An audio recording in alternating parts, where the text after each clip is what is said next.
Bu meni birinchi maktabim, birinchi sevgim. Naq 20 yil oldin men bu yerga birinchi sinfga chiqqanman. Birinchi ustozim ismlari Ziyayeva Feruza opa. Qo'limni ko'ksimga qo'yib salomlashni o'rgatganlar. Shu haligacha so'rashayotganda har doim qo'lim ko'ksimda. Mana shu oshxonada butun sinf kelib ovqatlanardik. Faqat men deyarli hech qachon narsa sota olmasdim. Har doim uydan tayyorlab olib kelib, keyin bu yerda yerdim. Ota-onam pullarini ortiqcha sarflab kelmasdi. Uyimiz bo'lsa mana shu edi. Maktabgacha yo'lni qarang. 1 daqiqalik yo'l. 20 yil oldin har kuni mana shu joyda madhiya etib turardik. Maktab davrida men eng uyatchan bola bo'lganman. Shu darajada uyalardimki, agar o'sha vaqt kimdir menga shunaqa taniqli bo'lasan deganida ishonish yo'lida tursan, tasavvur ham qila olmagan bo'lardim. Alaykum assalom. Oho, alaykum assalom. Kimning xonasi mana bu yerda? Qani xonangiz? Kirgizishadimi?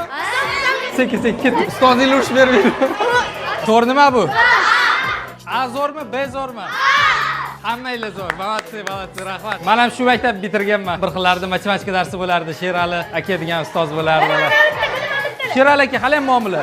Mani chimchilik yurdilar. Hali ham chimchiliklarmi? Bundoq qo'yinglar. Hisobim ketolmanligi sizlarni ko'rib. Ko'zim yoshga yotib turibdi, ko'zim yoshga yotib. Ye, qalaysiz?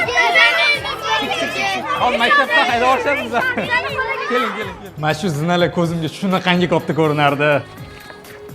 Vo, men bulardan ko'proq sakra olmasam kerak.